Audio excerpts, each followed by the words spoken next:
From the number of people that we've been talking to, 2024 next year is supposed to be shaping up to be a great year for EM. Yeah, good morning. Thanks so much for having me. I think 2024 will certainly be a better year than this. But of course, if you look at the price action over the past few weeks, it seems like we're front loading a lot of that. Now, to get to the broader outlook, as we come into a new year, we always take a long-term view.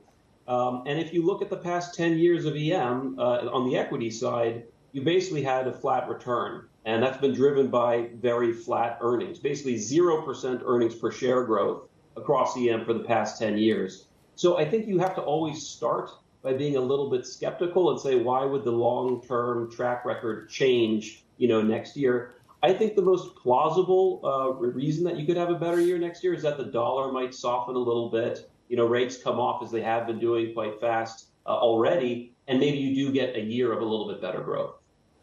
Yeah, it's the thing, Cesar. I mean, the softening dollar, I would have thought would have been a big driver, right? Because we always worry about and watch the opposite potentially happening. That is, with the strong dollar, we listen out for great big sucking sounds of foreign money leaving EM. But in this case, it's the opposite scenario. Plus, you've got a lot of central banks in EM, or at least some, especially in LATAM, already starting to cut rates. And that you would think would be positive, no?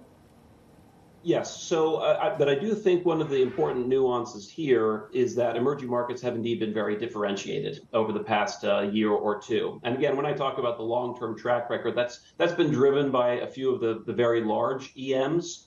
Now, when it comes to the dollar, though, I think we have to also be a little bit careful. I mean, let's look at the market for the past few weeks. We have put in, or I should say the market has put in, a number of rate cuts priced in for next year. Now, that has happened in a very benign environment where the market is focused on disinflation, right? Core inflation has come down. It seems that the Fed has room to ease. But I would remind you that 5 cuts is quite a high bar. Our base case is that the Fed will cut once, and there's obviously a distribution of risks around that scenario. But I would think from here, it would be quite difficult to put further cuts into the market without the market being worried about growth. And actually, that environment might be more conducive to dollar strength. So I think the tactical play from here, given how far we've run, is you might see some dollar strength before you actually get into that realized easing cycle.